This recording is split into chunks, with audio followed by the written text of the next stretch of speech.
Hello, আসসালামু আলাইকুম। কেমন আছেন সবাই? আজ আমি কবুতরের বাচ্চা রান্না করব। এখানে ডিম সিদ্ধ করে নিয়েছি, পেঁয়াজ কেটে নিয়েছি, একটু আলু দিয়ে রান্না করব। আর কবুতরের মাংসটা আমি আগে থেকেই মাখিয়ে রেখেছি সব মশলা দিয়ে। কবুতরের বাচ্চার তরকারিতে খুব বেশি মশলার প্রয়োজন হয় না। আমি এখানে 1 চামচ মরিচের গুঁড়া, লবণ 1 চামচ, হলুদ গুঁড়া আধা চামচ,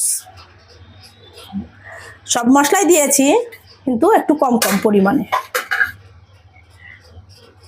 গরম মশলা দিয়েছি। প্রথমে আমি কড়াইতে একটু তেল দিয়ে নিলাম।